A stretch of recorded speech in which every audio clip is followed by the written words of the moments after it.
told me again. I think we're gonna do it from here. Hello, everybody. I just want to say thank you for coming out and being part of this dialogue today between Jessica and Glenn. And my name's Jim Edwards. For those of you who don't know me, I run this place. So I'm really surprised to like what's going on here. There's a lot of love here. So thank you for coming out again. And I'll turn it over to Jessica. Okay, I just want to thank you, Jim. Oh, thank you. I'm so happy with the show here, and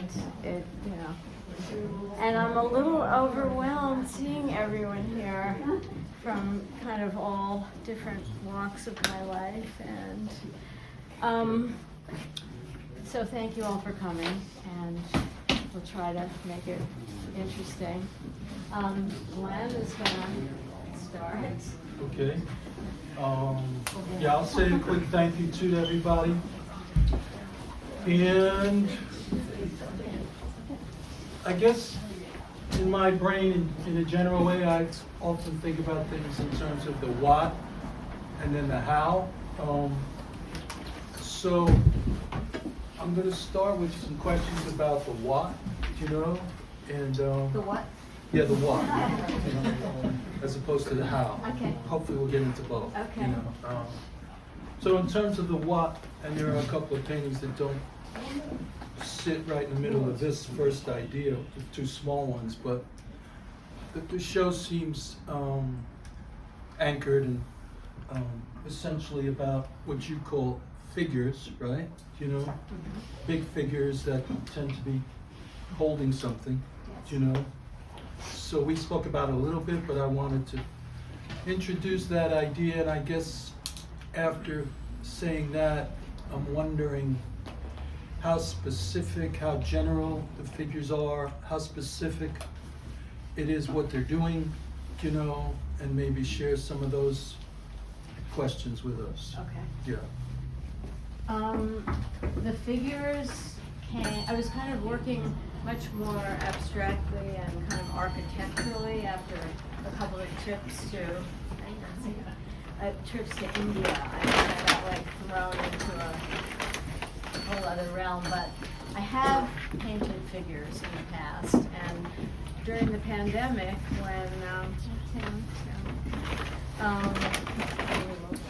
when I was kind of stuck at the beginning of painting, at the beginning of the pandemic, I was moving things around on the canvas, and a big head shape kind of formed, and I just thought, okay, I'm gonna try going with this, and I gave it a bit of a body, and then the gesture became, I wasn't really thinking about gesture when I was making them. I was just trying to like get the figure to sit and squeeze into the space, and then they all just kind of started to be holding something, and it felt like, it just felt right to me, and so that's sort of where it all started. And as I looked at the group when Jim told me about a year ago that I was going to have the show here, and I started to think about them as a group. I felt like they had been influenced by my kind of meditating and kind of studying Buddhism, which I've been doing for about the last 7 years. So it was kind of like this feeling of gratitude and gesture of giving or receiving. Just kind of felt like that was in the mix, which I was sort of surprised to find, because I wasn't thinking that way when I was making them. It was more just trying to like get a figure that seemed to be doing something and being in there. Right. So there's some idea that I get when I hear you say that, which has to do with being unworried about who this is, what they're doing. It sounds as if at the early stage at least, you decided to paint figures and they didn't get specified. They were doing something and you weren't needing to name it or claim it or any of that. You were maybe in a Buddhist spirit. Were you I was feeling just like I'm trying just gonna to see what let happened. this come out? Yeah, I think so. I mean, I was just trying to, make a painting, with all the color, forms, abstract principles that I've, Right. been working Sure. with for years, and the materials in them. I first discovered wallpaper in like the early '80s. I had been making these kind of very textured. I've always been interested in the physicality of painting and the idea that like a piece of paint could make light and space. That's from the beginning, and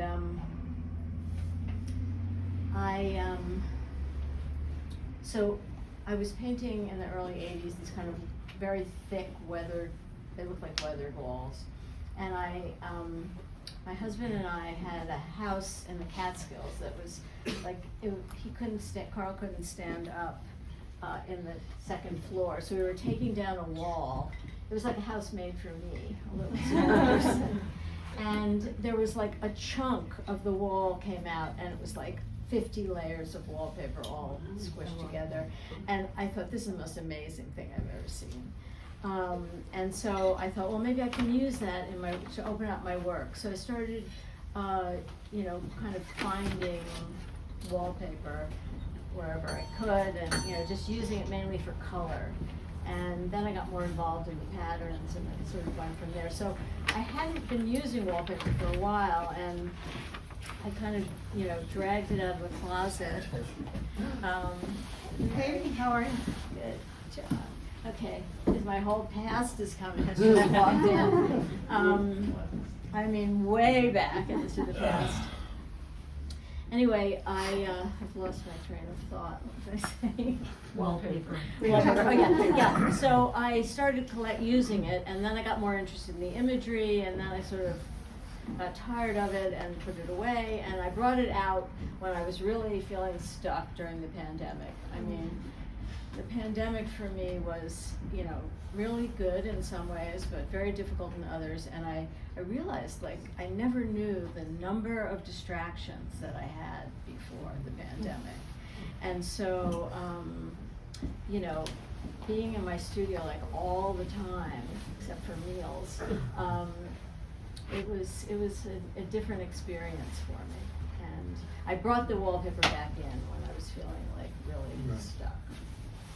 So, okay, since we're on it, a little shift to the house. So you said when we spoke the other day something, and I'm not using your exact words, but you alluded to like that using paint no longer could do what you wanted to do, or that, I mean, there's so many painters in the room or people that use paint, but we all know it's infinite potential. But you made me think like that painting also is limited in terms of what it might do, and it seems like you made this decision to collage, get more physical, get out of the painting kind of zone of assessment, right, analysis and all that. So that's true, except for the part it was my painting that I felt could never, Sure.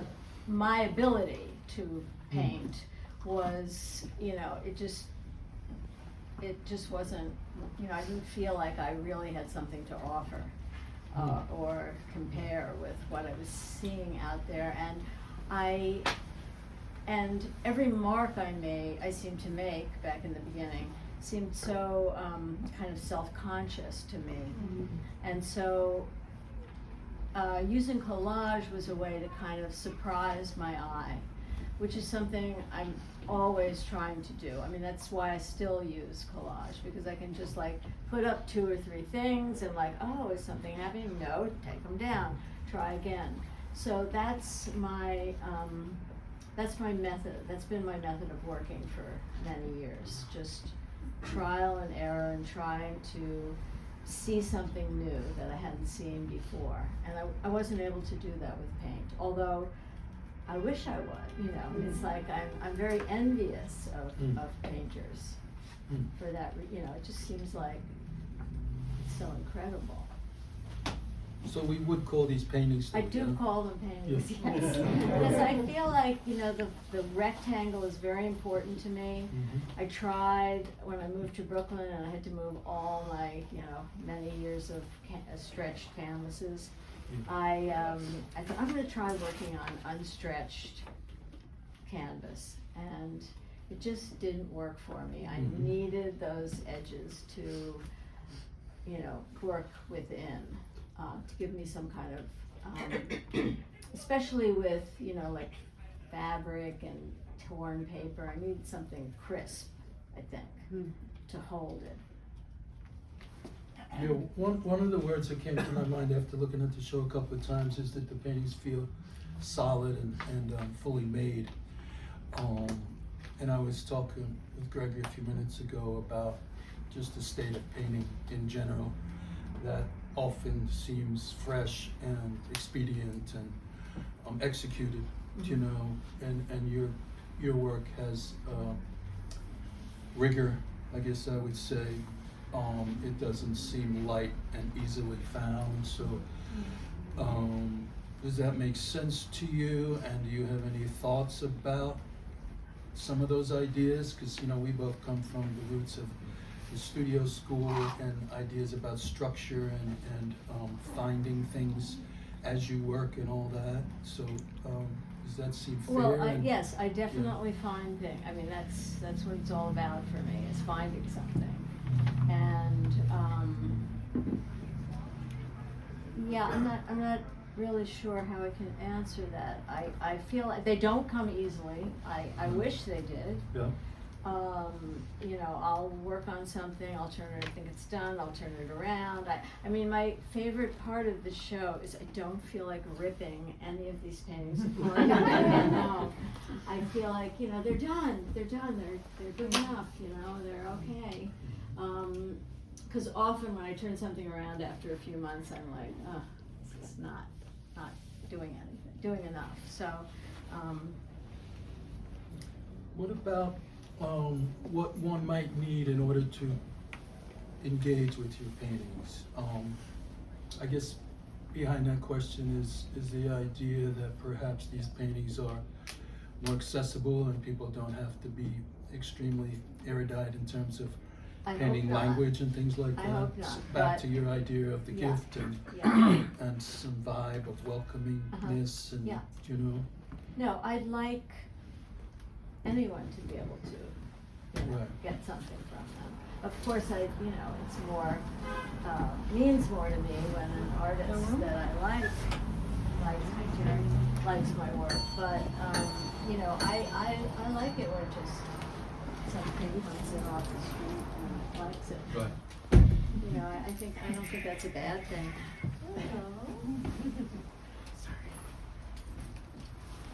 Let's see, what else? Oh, I have a question that's in my brain. So, if you were to think about it, do you hope that these do something that you don't see other things doing? Is there something about your relationship with your own work that you think of as offering something that not just you, but maybe we might need? That's a question that comes to mind with your work. That's a big question. I hope so, but you know, I can only hope that. And what would that be? I think some kind of feeling of perhaps joy or humor or, you know,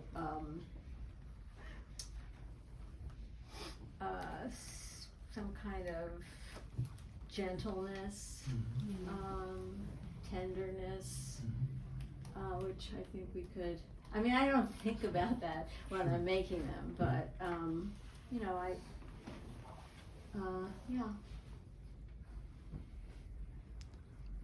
mystery, I don't know, you know, just, So I'm gonna jump back to the figures and what they're doing, because you did specify a bit, when I read the art spiel thing that you sent me, you did say that in one, well, the flowers are an obvious sort of offering, we might Right, say. yeah.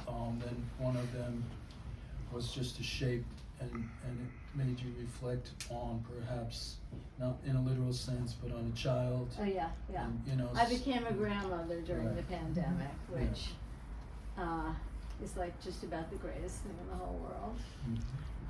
And I, you know, I feel like I don't exactly know what the influence it had on my work, but I feel like it's, you know, it has had an influence.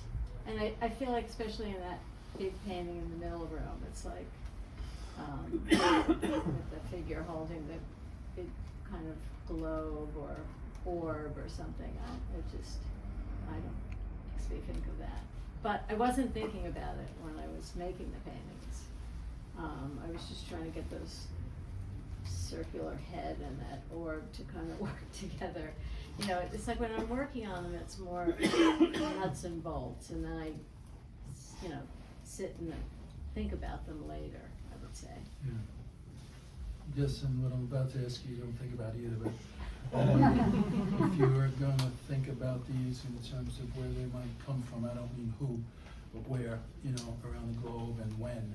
Do you have any thoughts about that? If someone came upon these, if they were to wonder where might this have been made and at what point in history? I'm just Ooh. wondering, yeah. I have no idea. Although someone came into the gallery this morning who didn't sign the book, who asked Jim if it was an African-American artist. Thought that's kind of interesting. You know, I've been very influenced by a lot of decorative motifs from many different cultures, but in terms of, I don't really know. It's something to think about. And then, of course, you know, many painters, Matisse, I would say in particular, really has been with me since the very beginning in my head.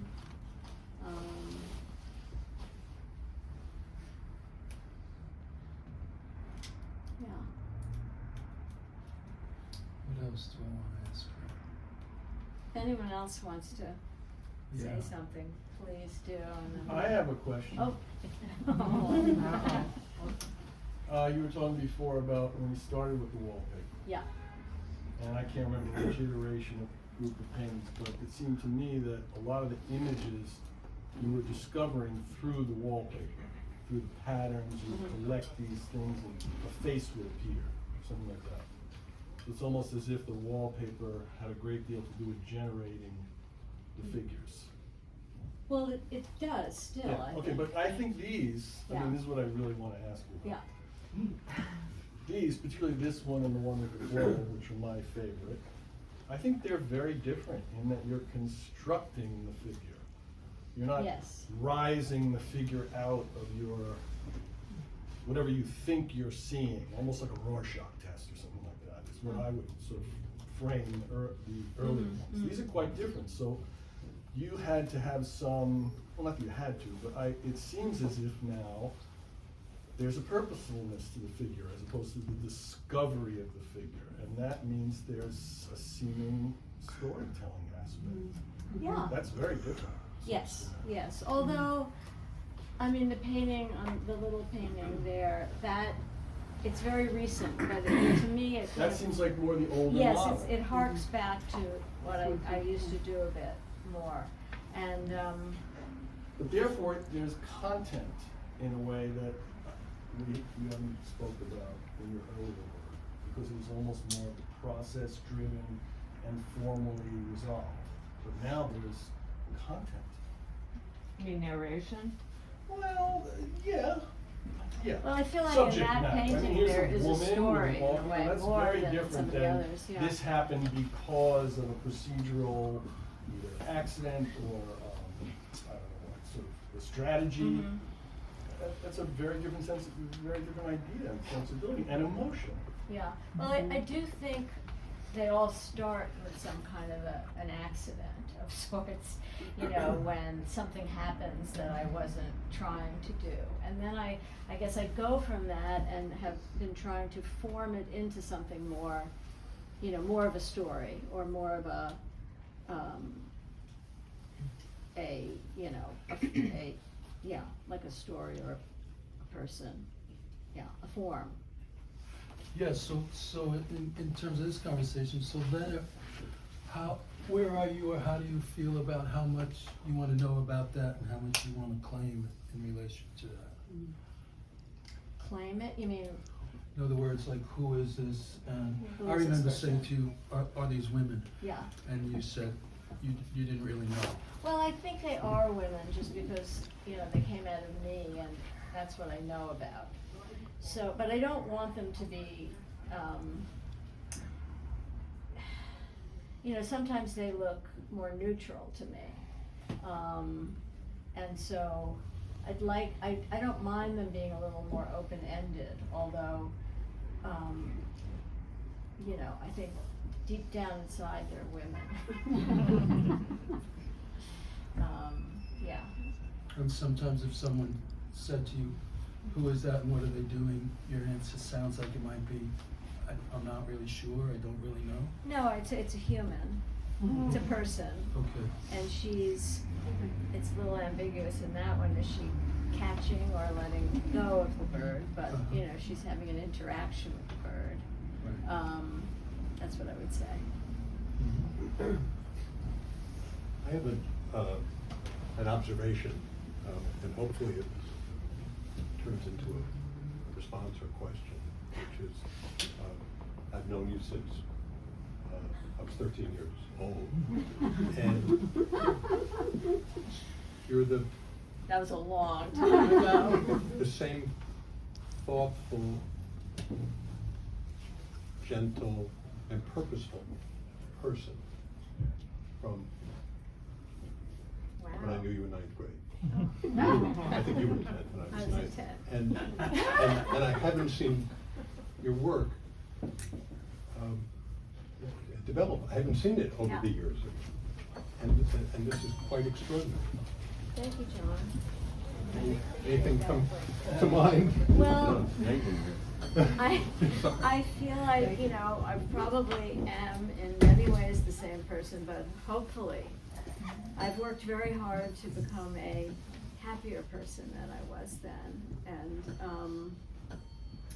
I think that You had a great facade. I can put on a good show, but I do, you know, I think this work comes out of, you know, I mean, you know, dealing with a lot of difficulties and, you know, coming out in a better place. I mean, that's not what I would expect. It's getting a little maybe too personal, but it's the truth. I think I've gained in some kind of confidence in what I was doing, and you know, this is what came out of that. Just I'm sorry. what you said a minute ago about the narrative, I can't help but feel that this figure is reaching out toward me. Yeah. Yes. She is. And you're gonna do the calling on people, I'm like. I have a question. Yes. As far as since this painting's right here, I'm curious, like, the process, how did it happen? Did you have a rough idea of the figure and the shaping, or do you just start in a corner and I start I don't have a rough idea, but I think with this I started with, you know, maybe this piece. I don't start in a corner, I usually start like somewhere in the middle. And I start, you know, putting things around, and I think, you know, and then I do a lot of taking things off. So I don't, you know, but I start with usually some bigger pieces and then, you know, try to do you know that piece is a torso, for example, when you put that on, did you know that it was a torso? Part of the torso? You know, I put that on about 3 years ago. I don't remember. Okay. I can barely remember anything, but, I mean, I knew I was gonna make a figure, or I was pretty sure I was gonna make a figure, so that, because this was kind of the second painting that had a figure. And, so I was working on another one that had a really big head and a body that was reaching out arms that was in that, 11 Women of Spirit at Zurcher. And this was the second work, I was sort of working on them together, and so I was probably thinking that it was gonna be part of the figure. And I used push pins when I began. So like, I mean, if you look at some of the paintings up close, you'll see like lots of little holes in it. Yeah. Are some of these areas like silk screen? Yes, So that's this a is different- silk screening. Right, so how did that come about? When I started a long time ago, when I started using wallpaper, I wanted some of the patterns to be bigger, so I learned how to silk screen. Okay. And I have like, I used that painting, that tree pattern, I had that in a much larger size as well as a smaller size, and I did many paintings with that as the ground. I had a show in, I think, 2016 at a gallery in Bushwick that Jason Andrew had called Outlet, and that was all these very large animals in the forest. I was gonna say the animals would look so great with these ladies. You think so? They do. I'll It would be have like to a drag weird one zoo, a out. weird It zoo. would be a weird zoo. Jessica, how do you think about scale when you're working? Because I know you work both small and large. Yeah. So when you're attempting, like before you start, how do you figure out what scale you? I think with this size, I had this size, you know, it's a little smaller than the large paintings I used to do, because I felt like I needed something a little more manageable. But I like the sort of off square, and then I don't know how I got to that size. But I had a bunch of stretchers. I like to work, you know, this, and that smaller size, I've done a lot of paintings that size over the years. And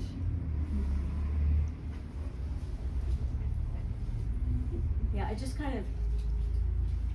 kind of work with what I have, you know, and that's with sort of everything. I mean, the work is kind of about that, using, you know, discarded, left behind, scavenged materials. Which already has its own scale anyway. Well, yeah, sometimes, yeah. Just an observation that I feel that there's such formal contrasts and a really sort of discovery of formal kind of push and pull between color and pattern. Yet, in the end, there's a really personal narrative that comes through, and I think it's the combination that makes them so easy to engage with, but also to then peel off the layers and see how complicated and how much went into trying to figure out that push-pull, you know. Thank you. I mean, I'd like them to look like they were made very quickly, you know, that's something, I mean, it's not like I try to do that, but the idea that I could just slap it together and, you know, make something that really worked, it doesn't happen easily for me. I think it's interesting, like they feel very homey to me, like there's a real coziness. But then hearing you say that too, like makes me think about, especially being this close to it, it's like, actually if I break the pieces apart a little bit more, it's like pretty stark. Like the rigidness of some of the shapes and like the contrasting colors and the patterns, but somehow like the whole affect is like, feels very homey, and it's just the word that. Yeah, and I don't know, I'm curious if like you relate what that makes you think of, or like how you think of yourself as like a Homebody. or like a home, like creating home. Yes. And Well, creating yes. space. Home is very important to me, and when I first started using wallpaper, I kind of felt like I loved those painters, the Nouveau Realistes or the Afachistes, who in the 50s made paintings out of torn billboards. And I thought, I'm going to do the domestic version of that. Was kind of my first intention with the wallpaper. So that's kind of a homey thing. Jessica, do you engage with the history or the narrative? Because I noticed some of them have little pieces have narratives of their own, like the horses are running. Does that influence? Well, the horses running, definitely. I mean, sometimes, yes. And sometimes it's more the color, and sometimes it's the image, or the combination of images. Like obviously in that painting, there's, the images, the pieces are particular images being put together. Do you have thoughts about what you would prefer to have these surrounded by? What do you mean, like? And I don't mean just paintings or contemporary paintings. Yeah. Because I was thinking about that homey sort of thought. I would agree with that, and I don't know, that question just came to my mind, like where would these live? What would they like to live with? Somebody's home. Okay. No, I think, I just like them to get out into the world and find their setting. But I do like them on a nice big white wall. And I think, like, this is a really nice space for them. I can't imagine a space that would be more hospitable to these particular paintings. And it's a little bit like a home. I'm new to your work and I'm really admiring all things about it, but especially the color, and I was wondering, not knowing your prior work, if your years in India changed your color palette.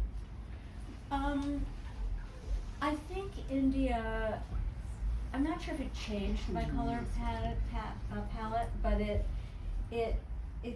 seemed to give me a little more license to just go for it, go overboard maybe.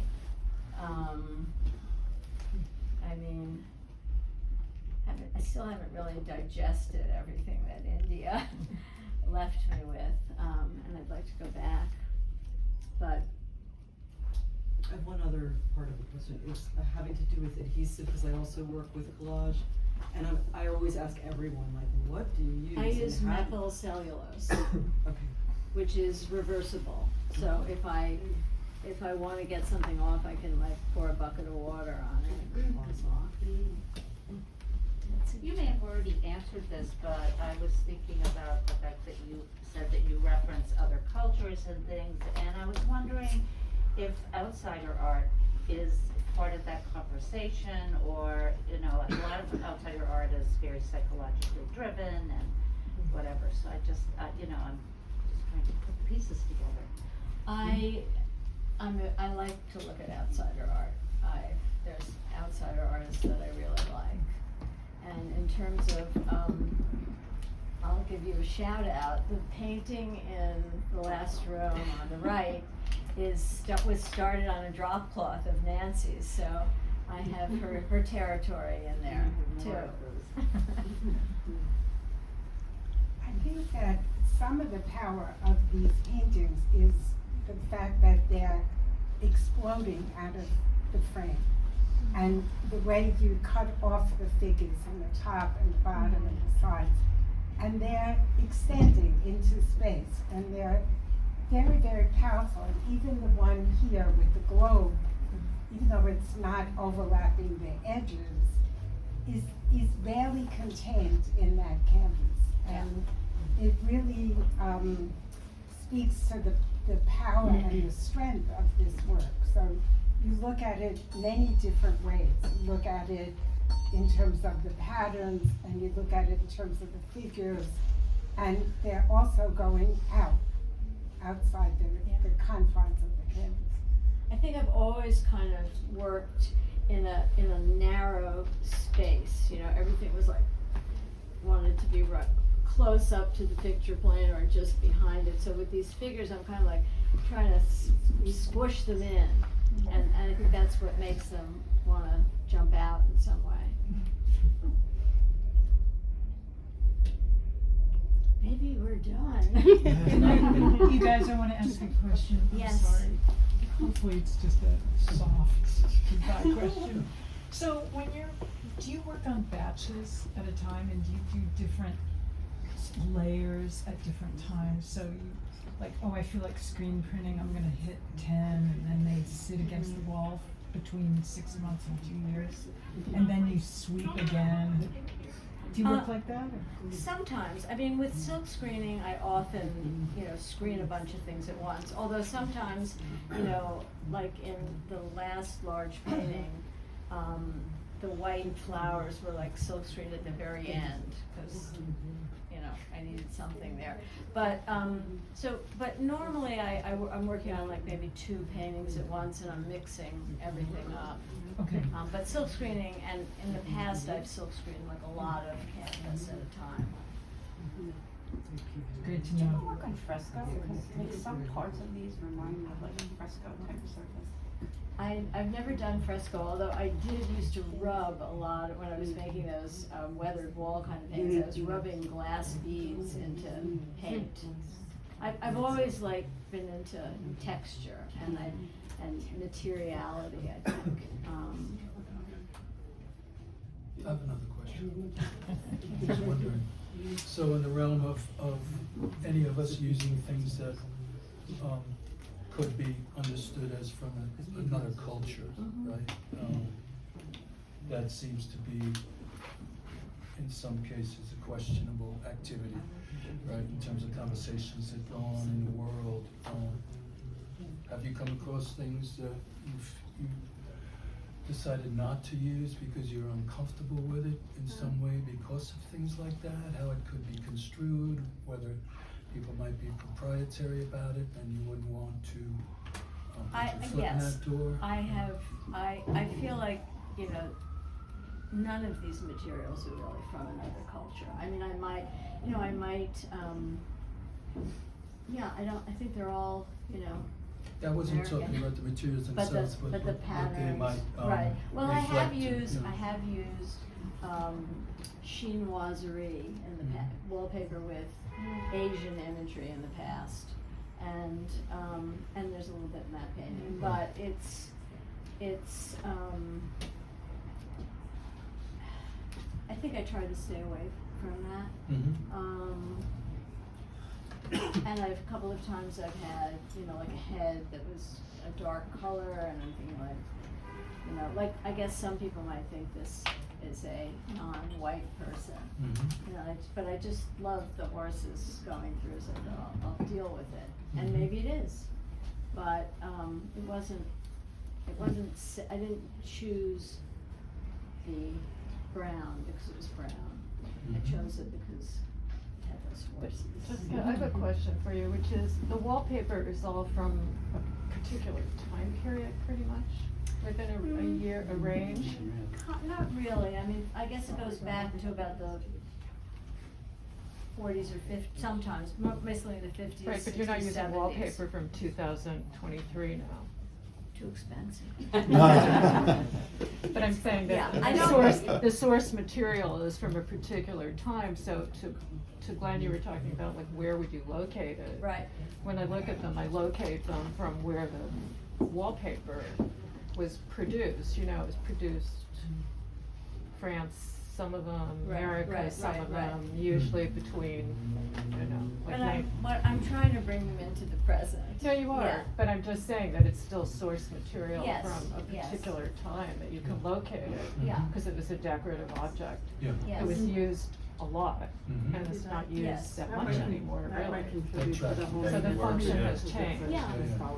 Yeah, can I add to that too? Because in a way, wallpaper is another culture, right? Yes. It's a lot of the immediate appeal of the work is maybe nostalgia, but in any case, harking back to maybe a lot of us in our childhoods Yes. lived with wallpaper like the wallpaper that you're using. Right. So it's not just an inert substance. No, I It's- know. It's full of Yes. information. Yes. Kathy Quinlan is here, and she wrote about, in a review on her blog about somebody else's work. You wrote about this story. Is it the yellow wallpaper? Is that the Yeah. Michelle's. Yeah. I mean, about Michelle's painting, Michelle Rowe's painting. He's just like getting that in, but yeah. Michelle Arajo? You know her, right? I did. But so what in that review Kathy evokes is associations with wallpaper that can be, both good and bad, or positive and negative. But in any case, wallpaper is not just material. It's it has cultural history, and I would say that your use of wallpaper is definitely aligning another culture, one that we have a distant relationship to. Yeah, no, I'm definitely interested, what the imagery and the wallpaper brings and to it. I mean, there is a nostalgia, there is a, I had I had a painting up once and someone came in, they were like, that wallpaper, I think it was in my mother, my parents' bathroom, and they texted their mother and it was the same thing. So there's something, just about bringing memory and, just more things to dwell on into the work. There's something about memory of travel too for me. I don't know why. Like memory of like going somewhere or like you were saying wallpaper from another culture, but you often like wallpaper something to make it more. I'm looking for a better word than exotic, but souvenir. Souvenir. But it's also subverting wallpaper because it's jamming together different styles that you would never see. So it kind of, the sections, you're jump cutting between them, and it's not, so there's that nostalgia factor in the history of wallpaper, but once you start cutting it up and mixing it up like that, it's your own thing and you can't even think about it, I suppose. It's gone way beyond that. And everyone has their response to something. Yeah.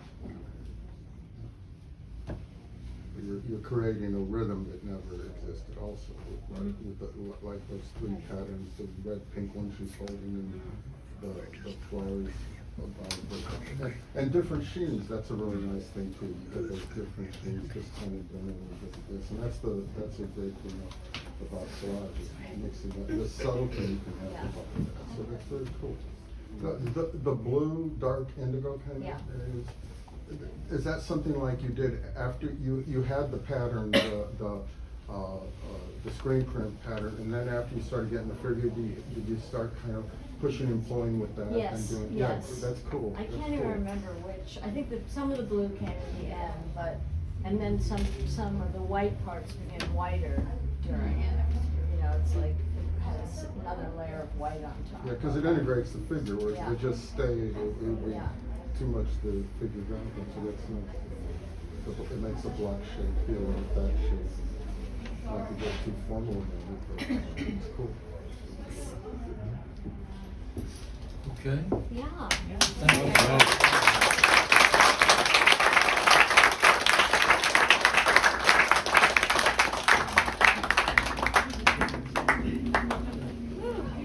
Okay, we're gonna have like some refreshments outside. I'm gonna walk in front of you.